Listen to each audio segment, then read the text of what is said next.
right.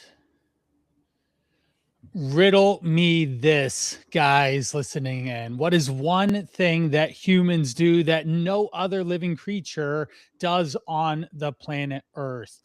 That is disregard sleep.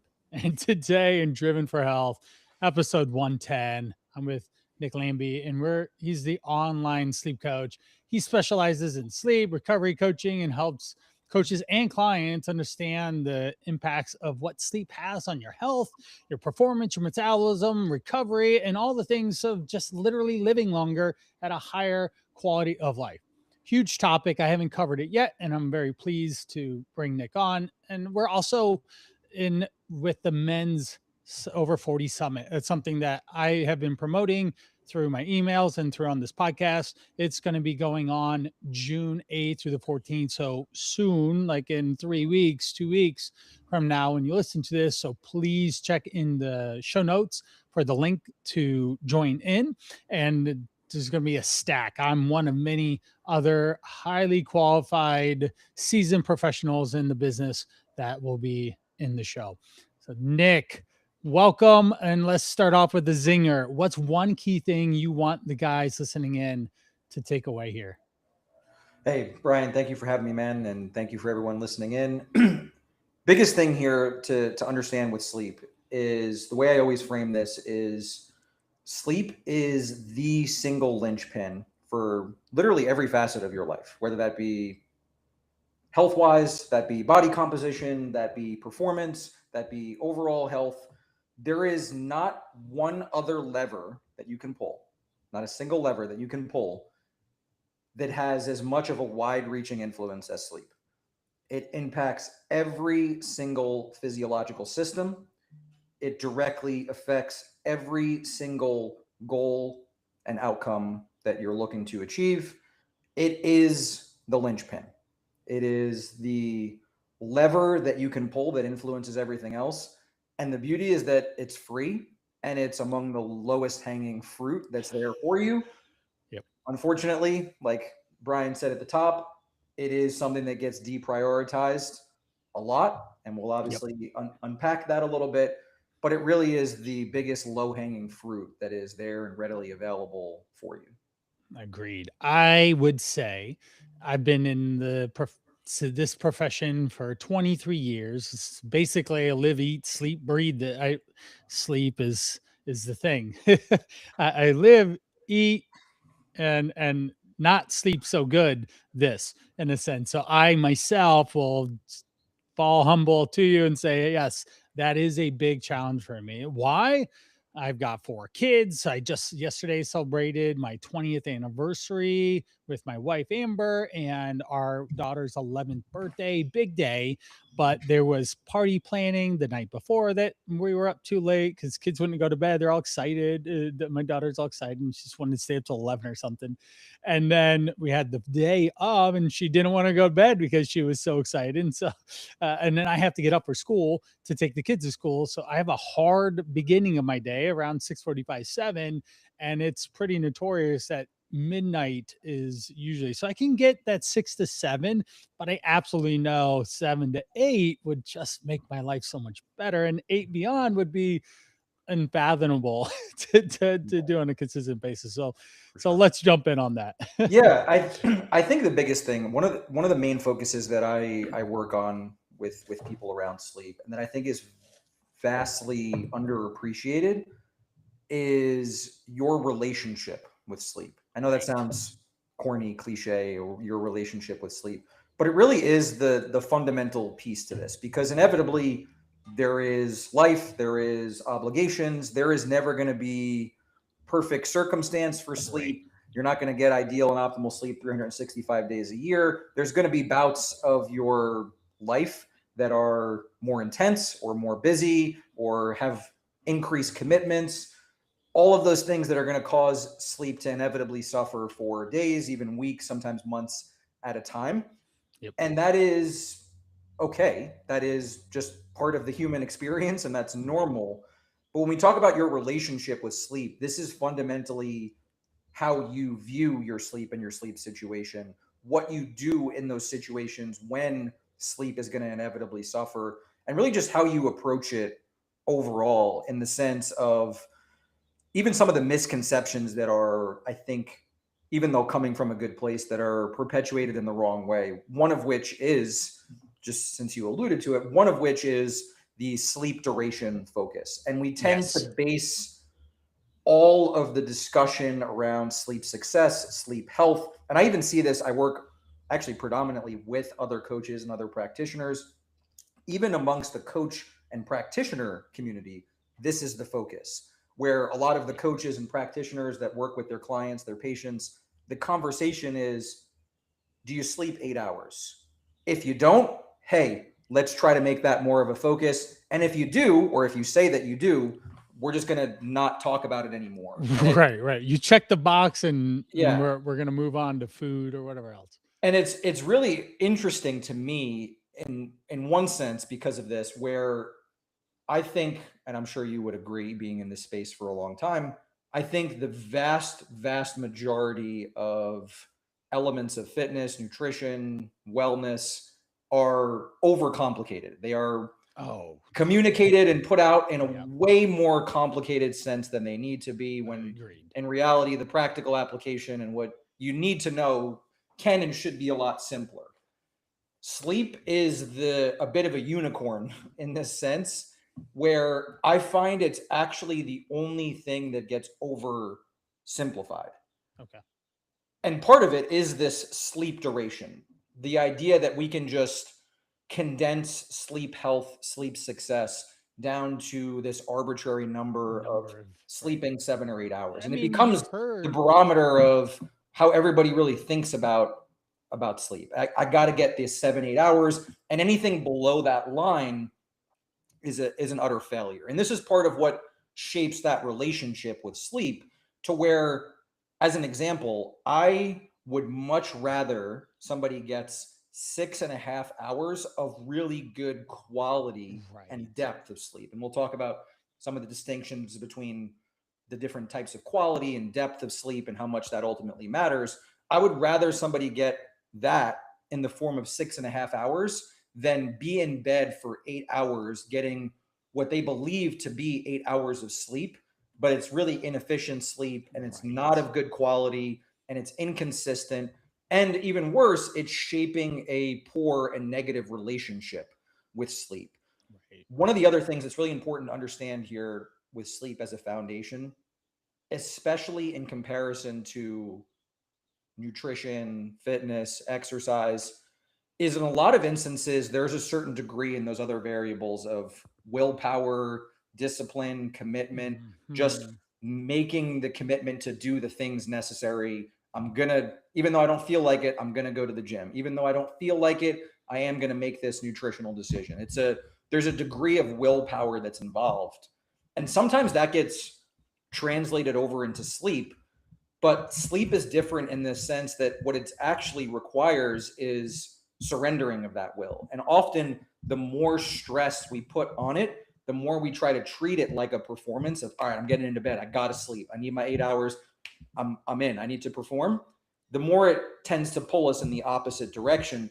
And it creates a bit of this snowball effect, which is where I find a lot of guys end up, which is this stress and anxiety and association that's built up around sleep and their sleep situation that becomes really negative. And the reasons why this over focus on sleep duration can be so detrimental in a sense is, number one, it takes away completely from the other pillars of healthy sleep. When you're solely focusing on sleep duration, you give no consideration to quality and depth, regularity, and continuity, which are other pillars of sleep, which of course we can unpack. But it takes away from those other pillars, which are equally, if not more important. And again, maybe even more importantly, it creates this stress and anxiety response where if you don't get 7, 8 hours of sleep, you're viewing it as it's an abject failure. It's not what it should be.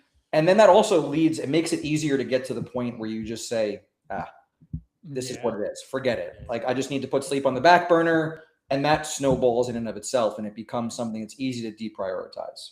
I'll even interject here. I got a new watch and it does all the sleep stuff and all. I upgraded from a couple year older model until the battery finally wore out. And it's got my BioCharge on it and all. It's an Amazfit Active 2. It's got BioCharge and all this. And I can't seem to, my best sleep score is a 76, which I guess is fair or good, I think they tell me. And then I cannot seem to get my BioCharge. It's 60 is on average out of the 100, and I cannot seem to get it above that. And this is after a couple months, about like 2-3 months of paying attention and looking at this, to the point where I'm like, all right, this is just what it is. So I'm even falling Well, into that same pattern of well, behavior as well. and I think this is a good side conversation and segue here as well, because this comes up a lot, because there are so many more sleep trackers and Right. watches that track sleep and all these things. I think overall, on the surface, these things are largely a net positive because Yes, of the agreed. awareness that they Right. create, and often the intention that it directs people towards when it comes to sleep. I would feel that. Yeah, I I would think say, oh, I need to go to overall, bed earlier. yeah, overall, I think there is a degree of that is there. I think there's a net positive with Yes, these sleep trackers. However, just like anything else, and just like any other facet of technology, it doesn't come without, error and yeah, it doesn't come without some things that we need to keep in mind, mhm. because this is actually one of the things that I find contributes a lot more to the stress and anxiety that's already sometimes in place for people who struggle with sleep in any capacity. So what I mean by that is, and if you're listening, your filter for this is, are you someone who does well with having data and information? Yeah, okay, For yeah. So same some, thing like say the scale in terms of body weight. Is it correct. data or is it drama? And if Exactly. it, That's it definitely, so, yeah, I totally and get it. most of the time, you know who you are. You know what Right, type of person you are in terms of what you do with this information. And this is right. especially important with sleep, because taking a step taking a step back, let's understand the accuracy and alignment with these sleep trackers. Generally speaking, I say there's three layers to these sleep trackers currently in terms of their accuracy and use. Right now, vast majority of sleep trackers or products that are tracking sleep in some capacity are very good to excellent at distinguishing, the first layer as distinguishing between, are you awake and are you asleep? Right? On the base level, they're good in that context. The Mm-hmm. second, which can depend very much on the tracker itself, but usually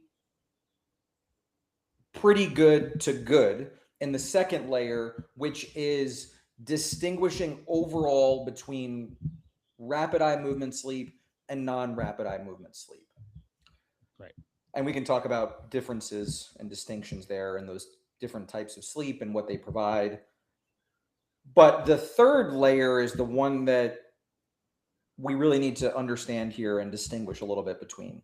So that third layer, where I find most sleep trackers are actually not all that great and all that accurate yet, is in really distinguishing between stages of sleep within the overarching. So you have two Mm-hmm. categorizations. You have non-rapid eye movement sleep and rapid eye movement sleep.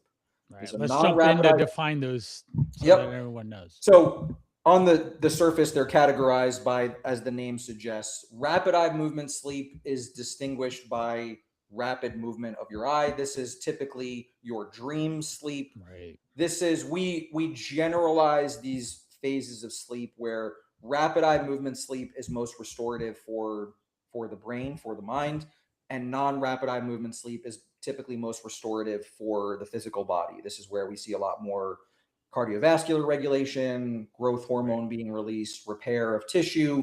Whereas often in rapid eye movement sleep, this is more of the emotional processing, more of the taking off the the edge to emotional trauma, all these things that happen more from an The emotional unpacking and regulation. unloading of a human existence every day. Exactly, making sense of this world that we live in. Yeah, it's more of the emotional, mental regulation side of things. So that's the overarching categories. And within non-rapid eye movement sleep, you actually have, depending on what classification you look at, anywhere from either 3 or 4 stages that increase in depth. So you have non-rapid eye movement stage 1, which is essentially very light sleep. This is where you're easily woken up, right? Somebody speaks a little more loudly, your kids make noise, you can easily be woken out of that. Right. The second stage increases in depth. So this is where we start to see more of that carryover into some of the physical recalibration and more of those things taking place underneath the surface. This is where we see the glymphatic system activate, which is how your brain essentially rids of toxins.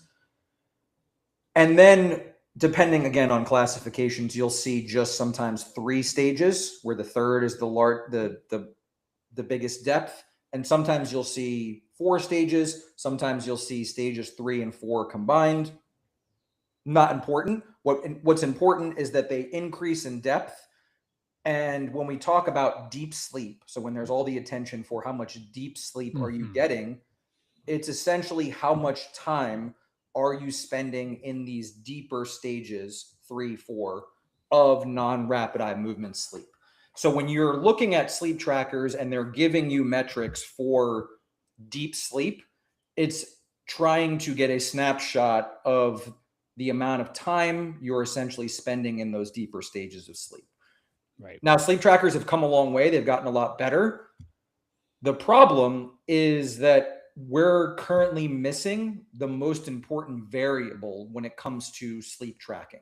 So if you were to go into a sleep lab and you were to go and be tested for sleep disorders and you were to really get a full snapshot of your sleep, you'd be hooked up to a lot of wires and a lot of moving wires, parts. electrodes. Yep. Electrodes, exactly.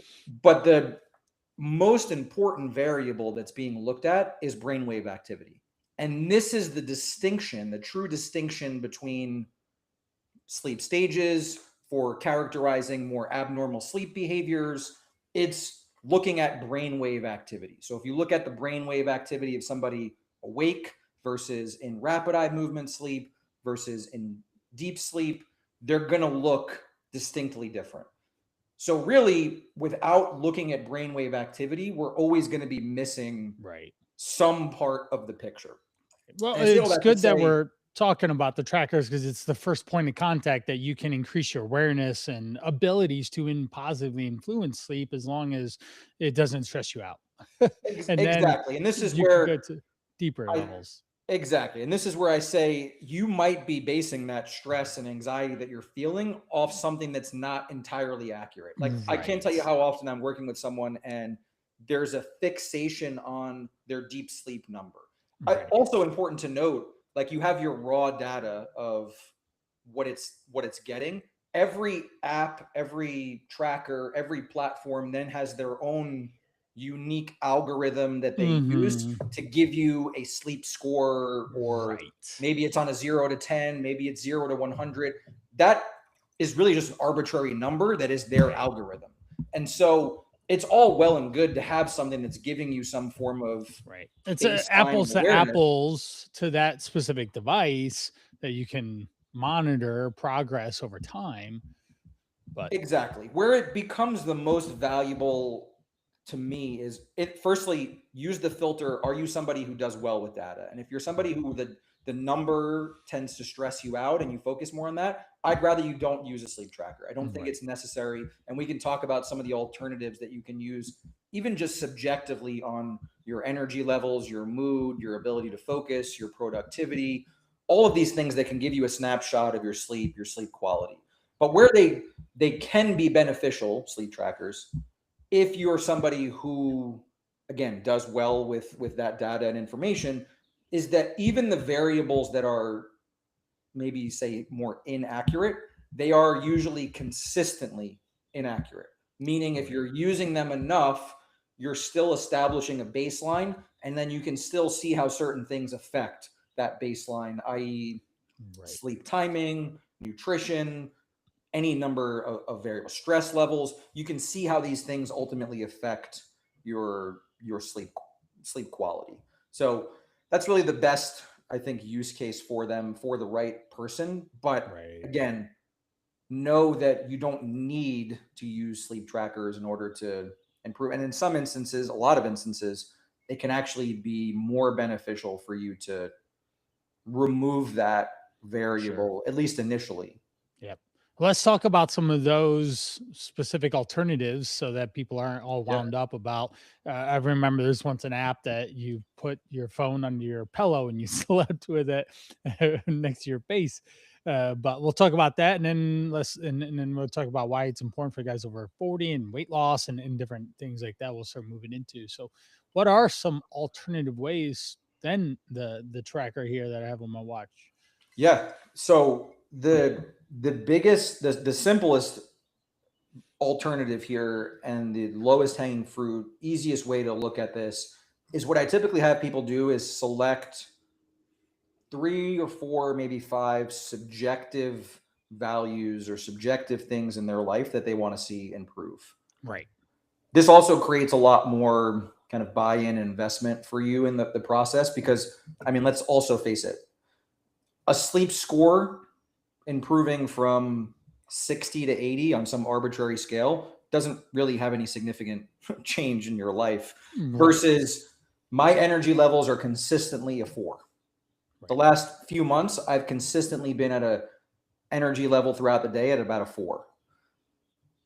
Now, after making some changes and focuses on my sleep, implementing some strategies, I'm more at a 6 or 7 consistently. That's real progress that actually Right. impacts your life. Those are the things that you actually want to see improve, not your sleep score per se. It's what's attached to that. So I usually Exactly. have people select 3, 4, maybe 5 of these things. Usually it's energy levels, mood, sleepiness throughout the day, focus, productivity. Sometimes it's reactiveness. I find this is one especially for a lot of guys that have kids and have a family. They come right from the stressors of their job into the Right. family environment, and Right. they find that actually their sleep quality is one of those things that impacts that reactiveness Right. that they have.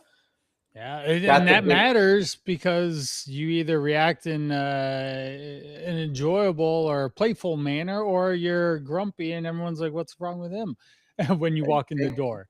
exactly. And simply just, again, this is where sleep is the lever that influences across the board, but simply just getting better quality sleep can make it where you're reacting a little differently in those situations. You're not as reactive in those situations. You have, obviously there's personality here as well, but it Right. just on a base level of the patience that you have, the reactivity, all of those things we know can be directly influenced by sleep quality. So this allows something that's easy to track, easy to look at, and it also connects to the things that are actually important to you in your life.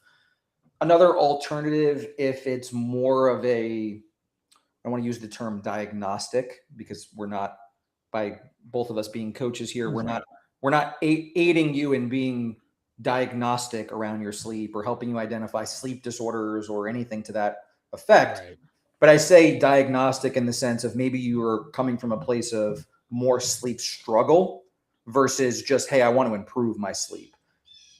That is where something like a sleep diary can be helpful. And there are plenty of them that are available. And this is usually just a one pager that allows you to track when you went to sleep, when you woke up, if there were any times you were awake in the middle of the night, what were some of the thoughts that you had alongside that. So, sleep diaries, they can give you some valuable information, some valuable insight Right. without Patterns of that behavior. without that same level of maybe stress and anxiety that a sleep tracker might might ultimately promote. Yeah, I totally agree with that. because you'll start seeing patterns of behavior, and then you can start tracking them down to the actual behaviors that are leading to the cause of you having to pee 3 times a night. Well, you drink too much of your water in the second half of the day, and that's disrupting your sleep. So how do we fix that thing to then improve quality of sleep? For sure. Excellent. Real quick, let's take a quick back step. Are there any sleep tracker devices that are say, okay, we're going to look at this one or that one that you generally recommend to your clients? Yes. So gold standard is still Aura Ring Okay. for me currently. And part of that, well, there's multiple reasons why that's the case. One of which is Aura Ring is doing a lot of their own internal research. A lot of them are, but they're really doing a lot of their own dedicated research and sleep specific research within the confines of what they're doing. Right. They're also, any metrics that they are utilizing or anything that they include, it all comes back to sleep. And I think that's an important distinction, because one of the things that I find with a lot of the other trackers, be it Whoop or ones that are doing a lot of different things, they're processing a Yeah. lot of different data, they're Mhm. using different algorithms, and it's a lot. And I think generally speaking, the more that they're doing, the less accurate each Right. individual variable becomes. More on average. So the higher the complexity of the device, the more averaged out the results might be. Correct. For each, and it's, yes, it's giving you a wider lens, I guess, in Mhm. a sense. But for sleep specifically, or even any individual variable, the same thing applies for. I used to do a lot of work with heart rate variability, and same Right. applies for, if you look at trackers or companies that are strictly focusing around heart rate variability versus doing heart rate variability and sleep and all these other areas, you just tend to get a better output when there's more of a singular focus. I would agree. Okay, so we got Aura Ring. Is there a second one, maybe a watch that might be beneficial, more specifically leaning toward sleep at all? Or they I, all kind I of average would out? I would pretty much end the list there, and I Okay. only say that because, so of course, being in the being in the sleep space, and now it's been Right. in and out of the sleep space for 7, 8+ years, and having a platform around that, of course, there's no shortage of companies, products, supplements Right. that reach out, that want to be affiliates, that want to have some type of partnership, that want to showcase their product. And Right. I've to this point been very mindful of that, and mindful Mhm. of specific recommendations. I don't have currently any affiliates or partnerships with any Right. sleep oriented product. And it's not to say that there aren't great products or options. It's mainly that I try to keep the main focus on the things that are most fundamental and where people are actually struggling, and are the things that don't get talked about as much. I think Right. there's an unfortunate reality in the world of sleep, in that if I look at the 7, 8 years that I've been focusing in this space, the numbers of people struggling really hasn't changed at all. But what Right. has changed in that time is the sheer number of products, trackers, supplements, services Mhm. that are targeting people struggling with sleep. And from a business Marketing. perspective, Yeah. right? I'm a business owner myself. I get it. Right. It makes complete sense. However, I find there's a lot. And so this is a practical point for all guys listening too. There's a vast majority that overpromise and underdeliver on this. Yeah. And The a lot of marketing it gets the too best of you. is that they're not addressing the root cause of why you might actually be struggling with sleep. For example, I focus a lot on the behavioral side of sleep, Right. which is where I find a lot of guys get stuck, and especially in a more chronic, long term setting. If you've been struggling with sleep for a number of years, and let's say you've gone and done some testing and ruled stuff out, and you're Uh, still struggling with sleep, it's likely behavioral. And it's right. likely that a sleep supplement or any product that's out there is Right. not going to be the thing Right. that solves that for you or helps to solve that for Right. you. But when we're desperate and when we're struggling with sleep, it's very easy to just pay for something. Mm-hmm. And again, that's not like an indictment on the entire No. product supplement industry in the space, because there's a lot of great stuff out there. Right. I know a lot of great people in it as well. They're But trying to solve a problem. right, but At the generally end of the day. speaking, again, where I try to keep the focus is on Right. the things that you can do yourself. I also, if I'm working with someone in a coaching program, and I don't do as much one-on-one coaching anymore, but same applies for the coaches I work with.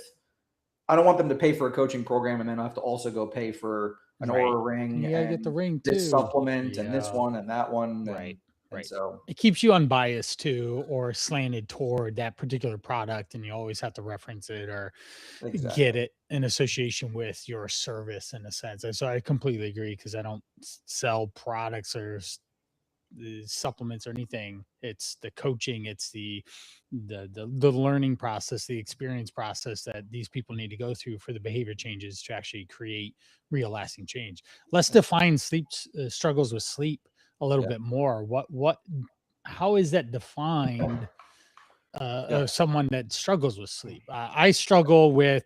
I wake up at least 2 or 3 times to go to the bathroom, and at night, I guess I got old man bladder. I'm just preparing for when I'm 80. It's just, Yeah. but I can go back to sleep without problem, and that isn't disrupted to my day. I'm not nodding off by 3 o'clock as a result of having to wake up with that more frequency throughout the night or whatever. But so let's define struggles of sleep so guys Yeah. listening in can identify and listen to what Nick's saying about, are you actually struggling with sleep?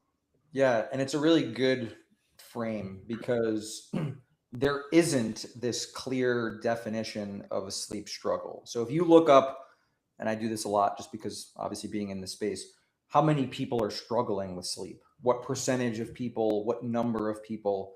If you look that up, you're going to see a very, very wide variety. Anything from a third of the population to even certain studies and certain instances that will show, for example, there's a big one from Consumer Reports, and it's that 80% of adults struggle with sleep at least one night out of the week. So, again, there is no universally accepted definition or criteria for sleep struggles, which Sure. can make the water a little muddy in a sense. But to me, the problem actually stems from the fact that we've normalized a lot of what I would consider less than optimal and quality sleep, where we've accepted, and this is especially, I find especially true for guys, the older we get, the more that we just tend to accept, I'm just a shitty sleeper. This is just, I've always been not a great sleeper. Now I'm getting older and this is just kind of what it is. And there's a lot of self-fulfilled narrative and Mm-hmm. prophecy that exists within that. And so I find that that really for me the criteria is if sleep is impacting your life and your ability to show up where it matters in some capacity, and that can be on a grand scale. So if you're getting 4 hours of sleep and you need a nap midday and you find yourself at the dinner table with your family not able to be present because Right. you're overly exhausted, then that's all the way on the end of the scale there. But it Right. can also be that we've forgotten what it's like to function at optimal and we're always operating a little bit below baseline, right? And again, those That'd be energy me. levels, mood, it's Yeah. it's really, and especially for guys that, and it actually speaks really well to, we had one of our other speakers for the summit who spoke to this really well, is the warrior mentality of how much Yeah. like guys just say like screw it, we just like power through and like we just do what we got to do, and Right. that's like ingrained in what we're supposed to do and how Right. we're supposed to do it. Right. But how much that can actually be detrimental when it comes to sleep. Right. And it just takes us in the the opposite direction. So you can also have this functioning below baseline. The distinction I make for this is there's a difference between getting by and thriving. Right. Just because you're getting by, just because you're able to check the box of the things in your day-to-day life, professionally and personally, does not mean that it's optimal or that you're thriving. And I think a lot of times we really know that's the case. If we're really honest about it, we know we're leaving more on the table. And not to say that sleep is the only thing that lets you pick those things you're leaving off the table, but it's a big rock. Yeah. And so when we talk about sleep issues themselves, I'm going to remove sleep disorders here for a moment because that's not my scope here. There are a number of sleep disorders. There are a number of medical diagnosable sleep disorders that like sleep apnea. And we can actually talk, and I think it would be valuable to talk a little bit about that, just how I want to put a quick pin. Yeah. You mentioned the men's summit, so let's throw a little bit like 20-second plug on that, because that's one of the reasons why we're here in the first place. So guys, listen up. So Nick's going to tell us about what the men's summit is, and then we're going to jump right back into the sleep talk here. Yeah. So just a quick plug here. I am co-hosting alongside Funk Roberts. So for those that don't know Funk Roberts, he is a longtime coach, a legend, a legend really in the men over 40 specifically space. He's basically dedicated his entire life, entire professional life to working with men over 40 and in the trenches working with men over 40. I myself obviously have been in the sleep space. I've been in the summit event space, hosted numerous events. And we decided to come together to create what we felt was very needed. Men over 40 are, and this is not hyperbole, this is not just to promote the event, men over 40 are the most underserved demographic currently in the entire health and fitness space.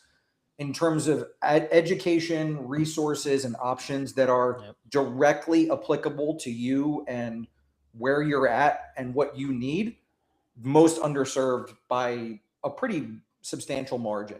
And so the goal with the Men Over 40 Health Summit, it's an entirely free event.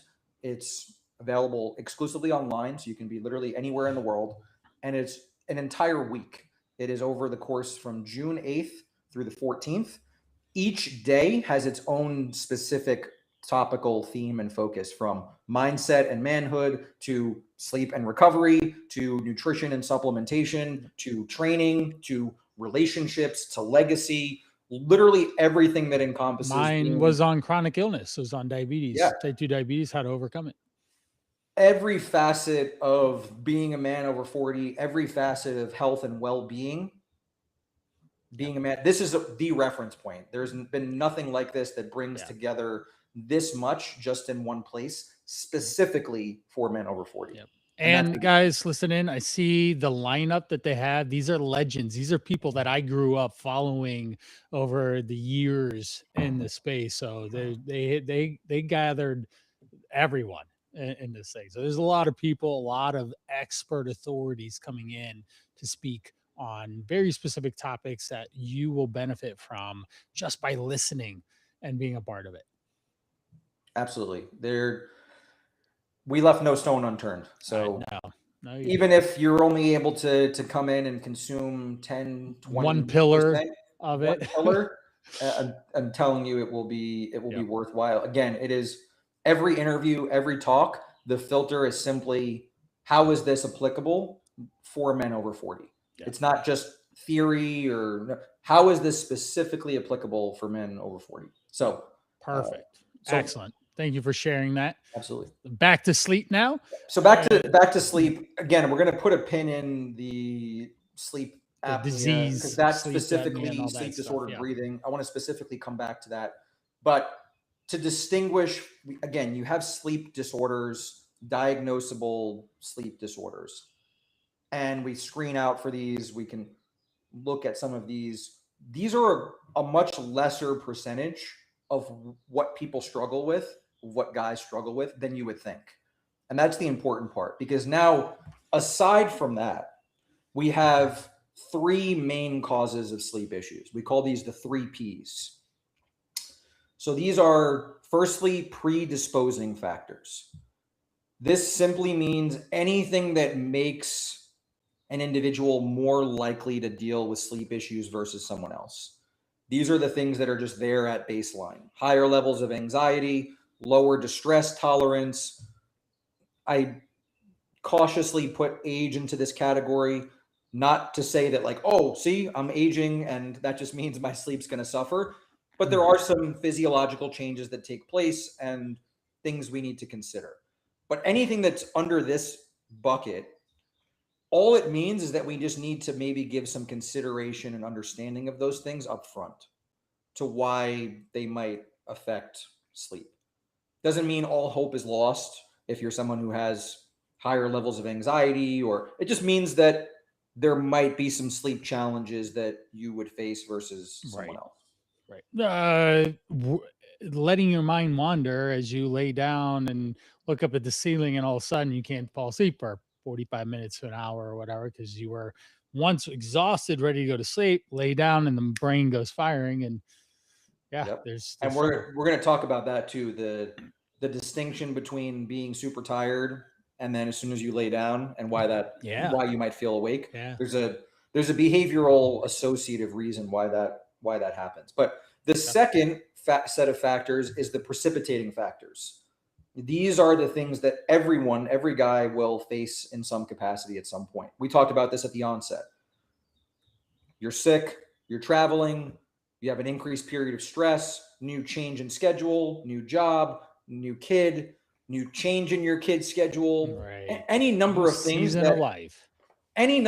that can cause sleep to suffer for a period of time. This is like the acute onset of sleep disruption.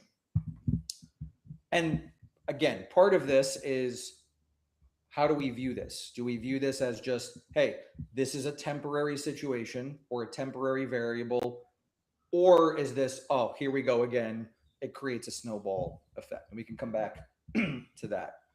But the third set of factors, which I don't think gets talked about nearly enough, and is where a lot of guys get stuck more long-term, it's where the sleep issues become more chronic. This is what we call perpetuating factors. So these are where now fundamentally our beliefs and identity have changed around sleep. We've lost our confidence in our ability to sleep. Those acute phases have turned into something more long-term, and it's strictly based around the association and mindset that we have. A final kind of nail in that coffin, so to speak, that develops is something called conditioned arousal. This is the learned association and even expectation to be in bed and be awake and not able to sleep. A silly analogy I give for this is, think of this like food poisoning. So if you were to go out to eat at a restaurant with some friends and you got food poisoning, like really bad food poisoning. And for those who've had food poisoning, it's like bad. Top 10 miserable human experiences if you really have bad food poisoning. Okay, so you have food poisoning, and then a little bit of time passes and your friends convince you to go back to this restaurant. We've eaten there before. This was a one-time event. Right. You'll be fine.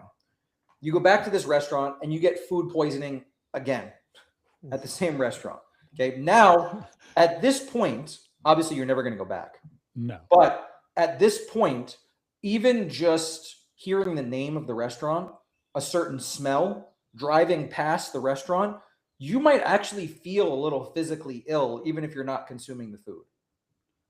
This is what happens when we consistently spend time in bed, not able to sleep, ruminating, struggling, tossing and turning back and forth. Right. There is a learned association to be in bed and be awake. This is part of why you can be incredibly tired to where you're falling asleep on the couch. You can't keep your eyes open, but the second you get into bed, you're wide awake. Right. That makes so sense, because we are conditional human beings and we get in, this is the environment that I do this thing, say work. When I go, or like where I'm at right now, I'm in my barn. When I'm in here, I work out. I'm in work mode. I need energy. And so it is The, very conditional. the brain is very associative, and this is especially true with sleep. And so what ends up happening is your brain tends to associate your bed, your bedroom, your bedtime as more associations for being awake, maybe even being a little stressed and anxious. And this, again, is always going to be something that can get in the way, even when you are super tired, because it's that behavioral element that's going to always manifest. Yeah. I do think that this is probably the most intriguing thing that we've spoken about around sleep and disordered sleep, and or struggle of sleep, however you want to identify with that or attach yourself to it. Because if you get into the rut of I am just a bad sleeper, then that's that contextual brain situation that you just are never going to get good sleep, and then it's incredibly difficult to be able to get out of it. Well, and that's where I think there's a massive gap in the industry, is, again, going back to what we said earlier. If that's the place that you're in, if that's the relationship that you have with sleep, no product or supplement is going to fix that. No, not And at all. even in the space of sleep hygiene, and there's no shortage of sleep hygiene lists, ways you monitor, change your lights, things that you, all these sleep hygiene Right. lists, Dark which don't get curtains, blackout curtains, and all. Right. which don't get me wrong, 95% of the things that are on those lists are beneficial. They can be helpful. The problem is that, number one, they're not individualized to you. They're not context dependent to you. Right. And more often than not, they don't have what is the driving force, which can be that behavioral mindset piece. You can't sleep hygiene your way out of a negative relationship with sleep, where you don't feel as though you have the confidence in it. You get more stressed and anxious about it. It's just, this is what it is. You can't hygiene your way out of that. Right.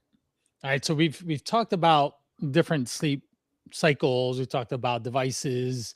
We've gone over some of the pillars, the struggles with sleep, these three different precipitating factors, which I find the third one to be most impactful here. But with our few minutes left, what are the tips, tricks, and strategies that are the takeaways for the guys listening in? Like, I can do this one thing in the next week and get a viable takeaway of improving sleep, or at least that rate of perceived, I feel better. I have more energy when I usually fall asleep. Yeah, all of these things, and I'll give a few here, but all of these things come back to this relationship with sleep, because that is the most fundamental piece. And they all come back to breaking that third set of factors, those perpetuating factors, because this is where we get stuck, right? If I place a general rule on, I get asked this, what happens when I get a bad night of sleep? What should I do? Right. And the answer actually surprises people, and they expect like this elaborate defense routine to work your way back. If you get one night, even 2 nights of poor sleep, what do? Nothing. Right. Literally nothing. Because what we don't want is to turn the inevitable into something that's bigger than it needs to be. One night of poor sleep is not going to be detrimental. It doesn't need to derail your entire. It's like the same thing as one missed meal, one cheat meal, one missed workout. It's not going to break the entire journey. And the more that we allow it to, that's where one cheat meal turns into a bender of 2 weeks eating, eating poorly, or in any capacity like that. So just on the surface of when you have a poor night of sleep, or even a poor week of sleep, the most important thing that you can do is just back to the norm, to not make it a bigger situation than it needs to be. If you over caffeinate, if you try to nap to offset it, if you try to do anything that makes it bigger than it needs to be, the more it's likely to snowball. There's compensation. You have a pain in the knee and you compensate. Now you have pain in your back. Same difference. Exactly. Yep. Now, sense. On the front specifically of improving your relationship with sleep, there's a few important exercises and a few strategies here. The first is what we call thought restructuring.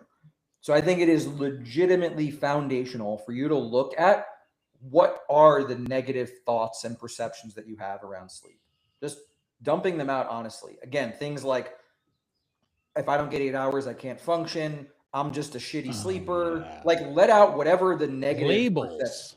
whatever the Right. labels are. I've always been a shitty sleeper. Or I've heard things like, my dad was a shitty sleeper, his dad was a shitty sleeper. Like, any number. And It's generational. even if they seem silly, and even if it seems I legitimately have guys write this out, like, dump these things out, because you need to get them out into the open, because the reality is your perception is your reality.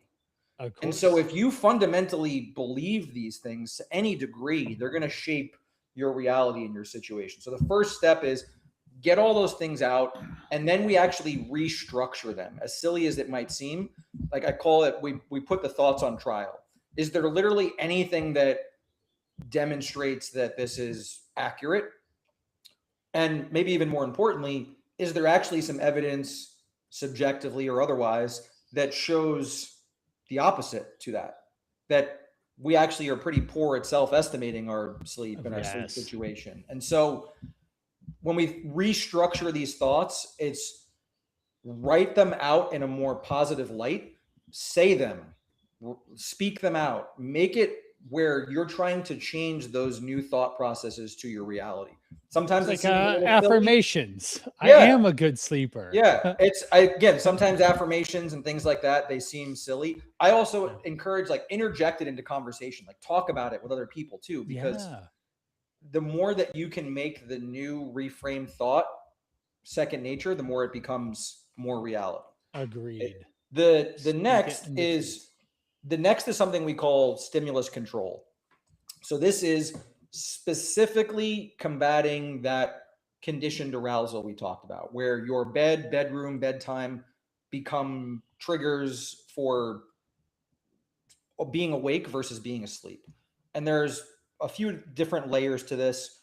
First is your bedroom, physical bedroom, and physical bed should be for sleep and sex only.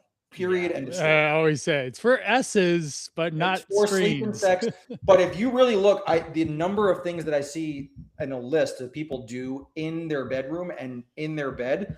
I know during COVID, some things shifted. Some people's office became their bedroom, and whatever the case may be. That's fine. Make a cutoff point and distinction where from 7 p.m. or 8 p.m., your bedroom is strictly a bedroom and nothing else. You see people eating in bed, which I think is gross, but to each their own. Watching TV in bed, working in bed, having deep dive conversations. And like, this has been a hard adjustment for my wife, which is when we're in bed and my head hits the pillow, like, that's time to sleep. I don't want to talk about and download the day. Like, preach. I'm happy to do that before, and she now kind of understands a little better. Like, we have a dead time for that, but it's not. There's no pillow talk, right? It's like all of a sudden, it's like I'm up 40 minutes longer because I fell asleep. She's scrolling. She's scrolling on Instagram. She's talking. Oh, I forgot to tell you this and this. Like, no, not now. Not now. Write it down. We can talk about it. We can talk about it tomorrow. So, physical bed and bedroom as a place for sleep and sex only. The second is, this is one that surprises people or sounds maybe even sometimes counterintuitive, which is not going to bed and not getting into bed unless you are legitimately ready and sleepy. Even if it means you're getting less sleep. The common example I always use for this is someone goes out with some friends or coworkers and they get home later and they know they need to be up early, so they are rushing themselves to go to sleep. Again, focused on sleep duration. What ends up happening is they're not physiologically ready. They're kind of wound up and they don't end up getting the 7-8 hours anyway, but now they're spending time in bed not able to sleep. And it creates that association. So even if it means you're getting less sleep, only go to bed when you are actually ready. You don't go and sit at the dining room table and wait to be hungry. You go and you sit and eat when you're hungry, right? Same applies for sleep. And then the third and final variable to stimulus control is when you are unable to fall asleep, or you wake up in the middle of the night and you're unable to fall back asleep. If this happens consistently, Right. and it's beyond 10, 15, 20 minutes, physically get out of bed and go do something else and come back. As counterintuitive as that sounds. Right. Obviously, it doesn't mean go turn on all the lights in your house and turn on Netflix and dive into a deep Netflix series or open up your email or anything to that No, go read effect. a But book, go do a word puzzle, yeah, I low like level Sudoku. reading. I actually find like Right. some people, it's like light cleaning, like something just low level, low light, or reading, whatever it is, and then spend some time. When you get sleepy again, you go back. It's not something you're going to have to do forever, but it breaks that cycle. Right. Definitely. It feels like the biggest thing is the association with your sleep, the behaviors around your sleep, the way your expectations around sleep are so definitely underserved to us. And it's always, hey, get the watch or use this thing or take melatonin or whatever. And that is a huge takeaway that I've had for our conversation today. And I appreciate that because I talk to people about sleep. And this is just affirming a lot of things that I say and share to my clients about sleep, but also giving that expectation around the perceptual factors that people have around who they are as a sleeper in a sense. So, and the And expectations around their sleep. those are the things that you take with you everywhere. They're so fundamental. That relationship with sleep is something you carry with you no matter where you are, no matter the situation. I can't tell you how Right. often I work with someone who, if they travel, and this is the filter I give them, but if they travel and they forget their melatonin at home, they panic. And that is, yes, melatonin can be effective. There's certain use cases, Right. situations, fine. But if that's the baseline Right. where you forget your melatonin at home while you're traveling and you panic, that is not the place we want to be in. And these No. behavioral variables are where you can show. This is the adaptability of, same thing again for exercise and nutrition. This is being able to travel and still stick to some type of plan nutritionally that makes sense. Having just one dumbbell and some bands, or just your body weight, and still being able to get a training effect. It's the adaptability regardless of the situation. Right. Excellent. Well, Nick, thanks so much for coming on and sharing wisdom knowledge. The Men's Summit, again, guys, listening in June 8th through the 14th. This is time sensitive. It's coming up in about 3 weeks. There'll be show notes, links there. And then, Nick, tell us how we can find you. What are some key things that you want to drop for the guys listening in so they can get more, Nick? Yeah, absolutely. So specifically for the Men Over 40 Health Summit, menover40healthsummit.com is where you'll find all the details on the event, how to sign up. Also on Instagram at Men Over 40 Summit. And specifically for myself as it pertains to sleep, I am always available for questions and conversation around sleep at the online sleep coach on Instagram.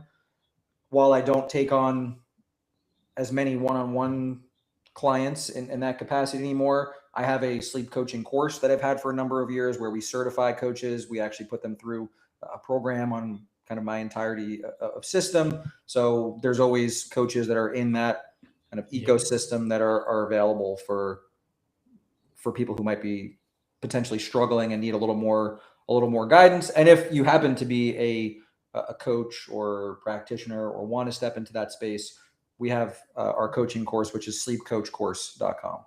Excellent. Excellent. Excellent. We'll have that in show notes for everyone. And thank you so much. And remember, your sleep behaviors and all this is around your sleep identity. Who you think you are as a sleeper is oftentimes a reality of what you are experiencing in forms of sleep. So as Nick would say, it's like, let's relax. Let's start doing normal sleep behaviors, and let's stop doing panicked or anxiety driven or any of these other things we've talked about today on this, so that you can get higher quality sleep, not necessarily sleep duration, and have more impact in your day-to-day life and more energy. All right. That is it for this episode of Driven for Health. Thank you so much for joining us, and off we go. Catch you in the next one.